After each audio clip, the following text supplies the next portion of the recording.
Oi, Namor, eu sou o Rubens, vim fazer o trabalho de História, ditaduras civis militares na América Latina, e eu vim explicar o que é.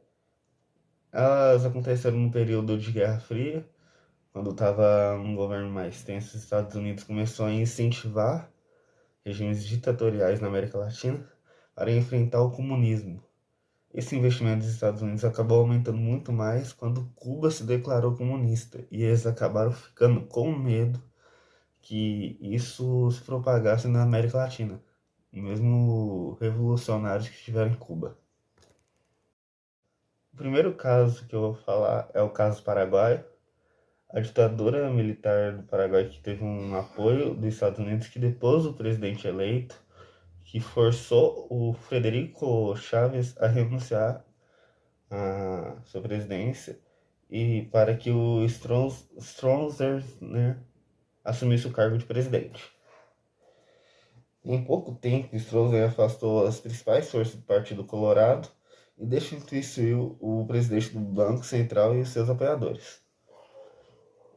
A corrupção das Forças Armadas estava praticamente legitimada, ela era praticamente permitida, podia fazer, e com inúmeros privilégios concedidos aos homens de confiança do general.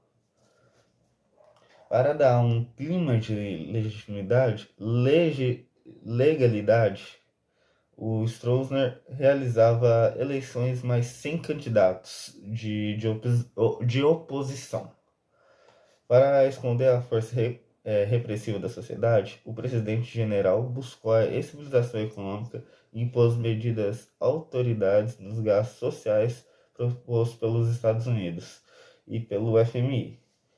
Houve uma restrição de crédito, controle de preço e congelamento de salários. Em 1967, o Partido Colorado, junto à oposição moderada, redigiu uma nova constituição que permitia que continuasse o regime. E em 1988, o general Stroessner foi reeleito para o oitavo mandato. No entanto, em 89, o general Andrés Rodrigues deu um golpe de Estado, rompendo com suas intenções do ditador em colocar o seu filho no poder, e Rodrigues se manteve o cargo até em 93. A abertura em fevereiro de 89, um novo período de liberdades civis até então inaugurado naquele país, lá no Paraguai, teve um período de transição marcado por fortes sentimentos de não ruptura com a ditadura, uma vez que os partidos, tanto da situação quanto da oposição, continuaram a ser comandados pela mesma figura de período anterior, e as Forças Armadas continuaram com seus privilégios dentro de uma estrutura com poder junto com o Partido Colorado. E em 1993, a posse do presidente civil eleito do Paraguai, quando o empresário Juan Carlos Guasmonzi, do Partido Colorado, foi eleito, colocando fim da ditadura após 35 anos. Agora eu vou falar do caso do Uruguai. O Uruguai tinha um sistema político bem equilibrado. As igrejas e as forças armadas não tinham poder legislativo nem executivo. Na década de 1960 surgiu dois grupos, chamados Esquadrão da Morte e Tupamaros.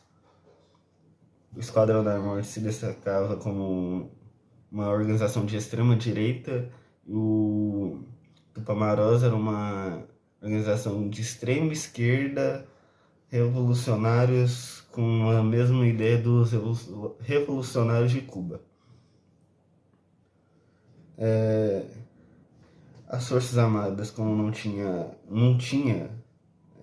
tanto poder executivo nem legislativo, eles não interferiam muito, mas na tentativa de conter essas duas forças, as Forças Armadas acabaram tendo mais influência na política. Em 1964, no Brasil, a ida de João Goulart e de Léo Brizola para o exílio de Portugal aumentaram rumores que ia ter um golpe no país. Poder parte para os militares iam tomar o poder. Em 71, Jorge Pacheco Areco assume o poder, já que era vice de Oscar Resistido, que morreu infartado. Areco tinha um estado em crise financeira que obedecia o FMI, a população insatisfeita. O governo insistiu nas medidas de seguridade. MPS, também muito conhecida, elas criaram precedentes que abriam caminho para um golpe de Estado. O presidente Juan Maria Bordaberry, acho que é assim que fala, do Partido Colorado, sucedeu o Areco e utilizou a MPS como justificativa à ordem dentro do país, culpando os Tupamaros pelas agitações políticas. E mesmo que a Tupamaros não teve muita intensidade nas atuações, devido à larga repressão que existia com eles. Bordaberry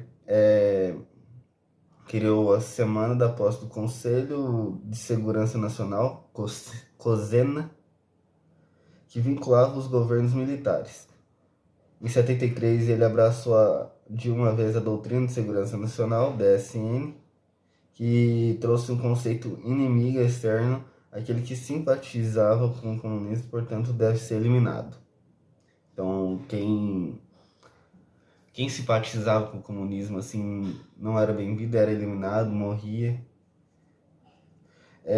O presidente também anunciou que os militares teriam grande participação em seu governo e com a ordem teve fechamento do Senado e das câmaras dos deputados e intervenção de órgãos de oposição, silenciamento de imprensa, criação de um conselho de Estado composto por militares para cumprir o papel legislativo. Esse golpe de Estado foi seguido de perseguições, prisões, desaparecimento de pessoas. Bordaberry propunha o fim de partidos políticos, a proibição de divulgação de ideias marxistas. Se você tivesse essas ideias marxistas, você era preso, você não podia manifestar. O vice-presidente Alberto de Michel assumiu sua presidência depois de um tempo. Ele foi responsável pela criação de atos institucionais, tinha o poder de constituição e acabava com qualquer forma de manifestação política no país. O AIS puseram o fim das eleições e criaram um Conselho de Nação. Consolidava-se a presença de militares em pontos-chave da burocracia estatal. Os militares exigiam o banimento de todos os políticos. O presidente foi terminantemente contra isso e lhe custou o cargo. Ele foi afastado do seu lugar e os militares colocaram o advogado Aparício Mendes, membro do Conselho de Estado. O Mendes assumiu e no início baniu quase 15 mil cidadãos da vida política por 15 anos por meio do Ato Institucional 4. Eles foram banidos por 15 anos por causa desse ato inconstitucional. Teve uma estimativa que 116 pessoas foram assinadas pelo regime uruguaio, então matou bastante gente, 200 pessoas foram desaparecidas. Em 1980 ocorreu um plebiscito para saber se a população apoiava a Constituição, que fez a população manifestar desde 73. Esses artigos, né, do plebiscito tinham como a validação de todos os decretos constitucionais propostos pela ditadura, a criação de um tribunal de controle político nomeado pelos militares com o poder de destituir presidente, ministro, legislativos, membros da corte, anular eleições e dissolver partidos políticos, eliminação do direito grave, permissão para as Forças Armadas exercerem importantes cargos de Estado e a submissão de tribunais militares. O plebiscito era uma forma de eles tentarem legalizar essa ditadura. A Companhia do Sim foi embaçada por muitos empresários lá de grande poder. E só que O propósito fez que 57% da população acabasse proporcionando uma nova abertura pelos políticos, coisa que os militares não esperavam que fosse acontecer. Então, uma aproximação dos militares e civis acabou sendo realizada para que fosse reconhecida uma importância inclusão dos partidos políticos na discussão, com a intenção de garantir um comando militar na transição. O processo de transição não foi linear, então não foi simples. Ele foi acompanhado por vários retrocessos e perseguições. Em 82, por exemplo, teve uma censura radialista, que um radialista foi preso. Em 93, uma ala militar insatisfeita com a saída do regime proporcionava nova leva de prisões. E esse ato, entretanto, conteve a reação dos civis e uma realização de panelaços e organizações dos movimentos trabalhadores em torno de um órgão representativo. Para além desse movimento popular, o regime enfrentava uma crise econômica dada a saída dos capitais do país. Gastos com armas, sufocaram gastos sociais, fatores externos como a falta do apoio dos Estados Unidos a partir de 77 e contribuíram para o desgaste e posterior do fim do regime. Isso é basicamente o que aconteceu lá no Uruguai. Agora eu vou falar sobre o caso chileno. No caso chileno, a população foi... As urnas elegeram o Salvador Allende. Ele era de um partido de esquerda, partido de esquerda socialista. Ele foi eleito em uma coalização chamada Unidade Popular, composta por partidos de esquerda. Ele criou um programa chamado Via Chilena ao Socialismo. Ele propunha reforma agrária, ampliação dos direitos dos trabalhadores, estatização de empresas, setores importantes como a mineração. E também haveria a criação de Assembleia do Povo, um mecanismo de participação popular integrado ao Estado em todos os níveis. Só que um pouco depois ocorreu como esperado, os espaços judiciário, legislativo, que tinham ocupação da elite chilena, não eram muito simpáticos com a ideia do socialismo. E essas pessoas de direita, por sua vez, começaram a tentar desestabilizar o governo, deixando alimentos faltarem nos supermercados, realizavam greves, forjavam alimentos, financiavam greves de trabalhadores e faziam saques. Assim, eles tinham a intenção de mostrar que a esquerda não tinha condições de governar. Em 71, a visita do Fidel Castro acirrou ainda mais os ânimos boatos acerca de uma radicalização de um regime. Os trabalhadores que perceberam essa estratégia desestabilizaram e fizeram o possível para contribuir com o governo de Allende, colocando caminhões em disposição, tomaram as fábricas, colocaram elas em funcionamento. Internamente, dentro da Unidade Popular, o Partido Socialista Comunista divergiam quanto ao caminho do socialismo. Os militares legalistas frustraram com a tentativa de um golpe em meados de 73. Augusto Pinochet foi nomeado comandante-chefe do exército, que, em sua vez, Allende acreditava que ele era legalista. Os golpistas não se deram satisfeitos e organizaram marchas de mulheres contra o governo, aproveitando também a sua classe média temorosa de perder seu padrão de vida. Em uma concomitância, os movimentos nas ruas, os deputados da Democracia Cristã, partido de direita, declararam que o governo de Allende era ilegítimo. No dia 11 de setembro, ironia, no dia 11 de setembro de 73, Allende foi anunciar um plebiscito para a população decidisse se o seu governo ia continuar ou se ele ia sair. Nesse dia ocorreu um golpe militar liderado por Pinochet, que comandou um bombardeio no palácio de La Moneda, sede do governo. E em função do golpe, Salvador Allende se suicidou dentro do palácio. Um dos militares chilenos era muito afastado da realidade do país. Eles foram educados por uma forma diferenciada dos civis. O governo queria colocar o fim dos movimentos populares no país. Desse modo, todos os partidos eram abolidos. Os civis integravam o governo, eram empresários e economistas do Conselho de Estado. Depois da morte do Salvador Allende, líderes opositores foram presos, mandados no estadio. Militares brasileiros e estadunidenses acompanharam de perto a tortura naquele local. Oficiais legalistas também foram presos, torturados e mortos por esse regime militar. A estimativa é que cerca de 100 mil pessoas sumariamente foram executadas nesse início. Então foi muito sanguinária essa ditadura, esse regime militar.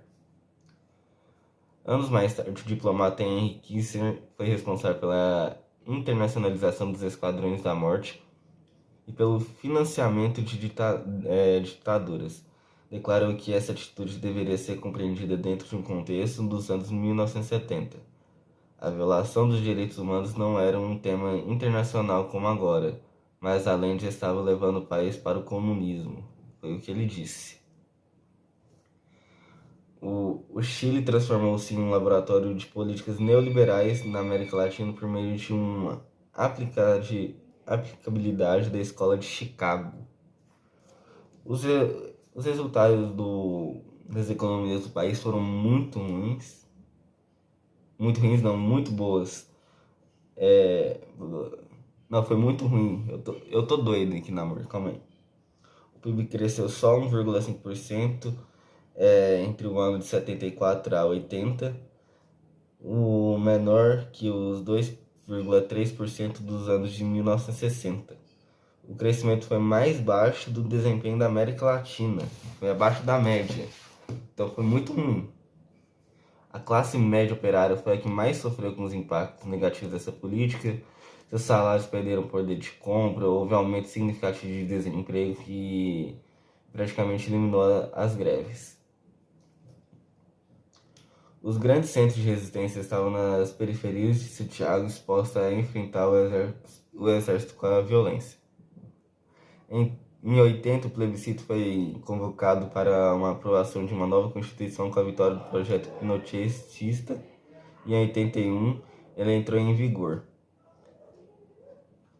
O plebiscito em 80 foi feito para lançar Pinochet como um candidato único, com fracasso experimento no neoliberalismo que deu força ao reaparecimento de dos partidos. Os militares ainda não garantiam que pudesse ficar no poder em suas mãos. Com a falta um pouco mais de um ano para a troca de governo, foi tomada uma série de medidas que não garantiam a não tutela das Forças Armadas aos civis e não a punição de violência dos direitos humanos. Nas eleições de 89, venceu um candidato, Patrício Aylwin, presidente do Senado durante os primeiros 17 anos, e foi o primeiro eleito depois de 17 anos do Pinochet. Aí foi o fim da ditadura chilena. Agora eu vou falar sobre o caso argentino, que antes de eu falar sobre a ditadura, eu tenho que explicar o que foi o Perón. O peronismo ele era um presidente muito famoso lá na Argentina. O peronismo pode ser entendido como um movimento político inaugurado com as eleições de General Juan Domingo Perón, nos anos de 1940. Ele teve um movimento que defendia principalmente a independência econômica, a soberania nacional, a justiça social, e por serem características amplas, a direita e a esquerda conseguem colocar suas pautas dentro desses pilares.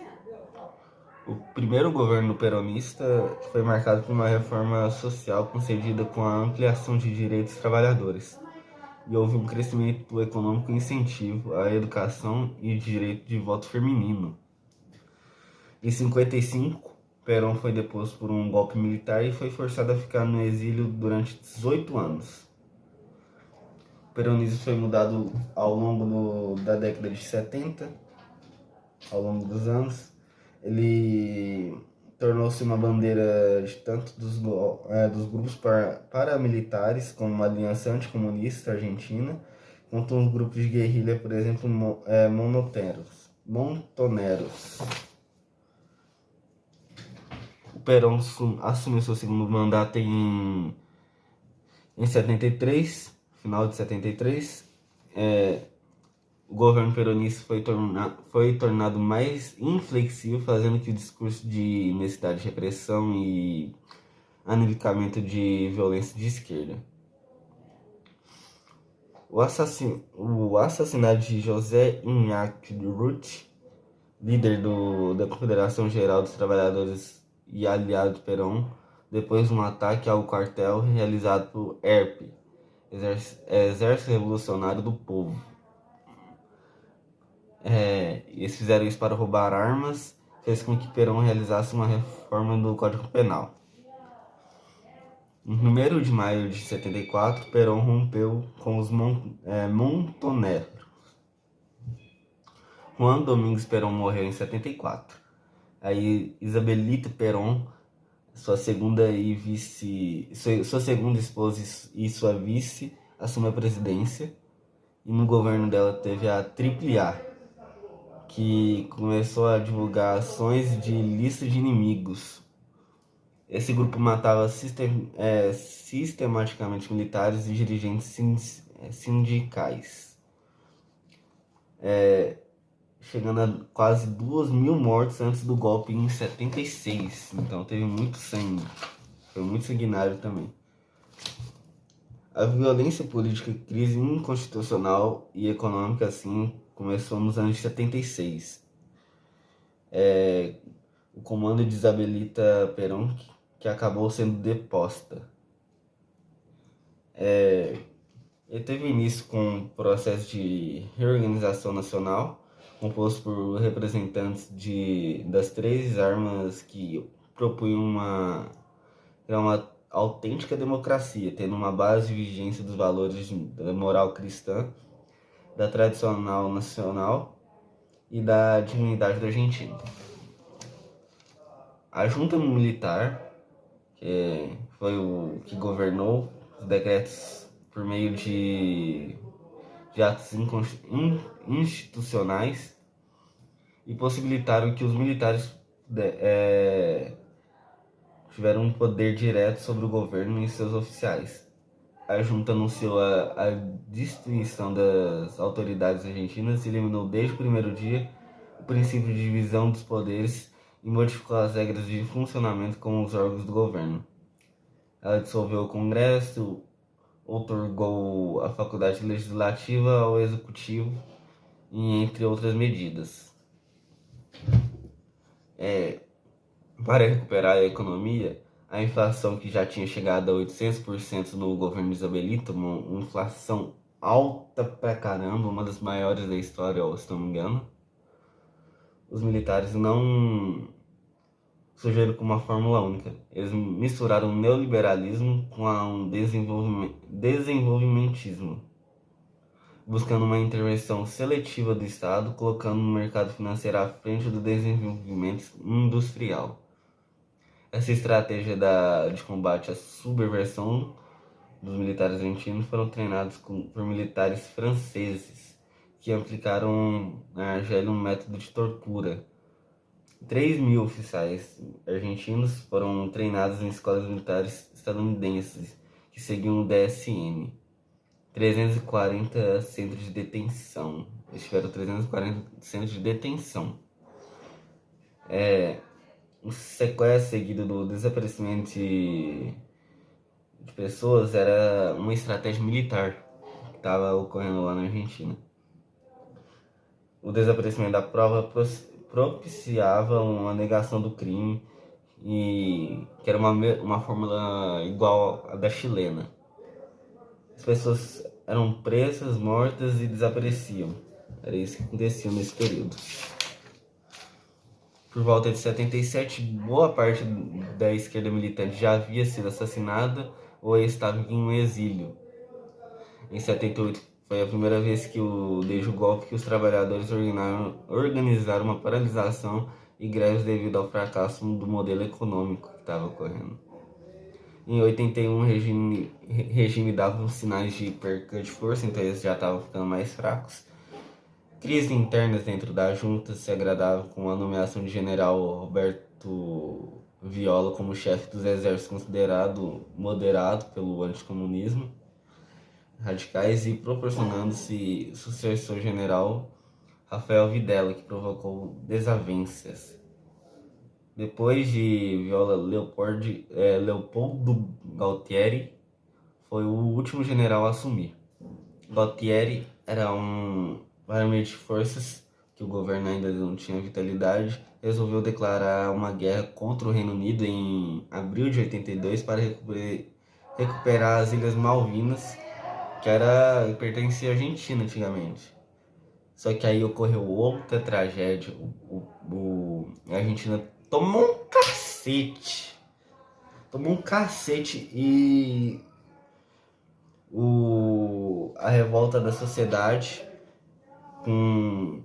teve uma revolta na sociedade com jovens soldados argentinos que morreram em vão.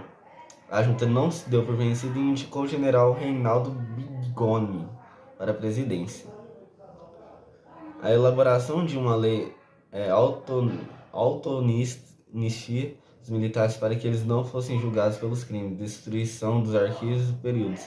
E em setembro de 83, o governo voltaria à mão de um civil que foi eleito o Raul Alfonsín. Esse foi o trabalho, né, amor? Eu espero que você tenha gostado da minha explicação. O Henrique arrumou o resumo aqui pra mim, ele e o Danilo. O Henrique fez a primeira parte, o Danilo fez a segunda. E o Augusto editou esse vídeo. Espero que você tenha gostado. Desculpa ter demorado para enviar. E me dá 6 pontos aí, por favor.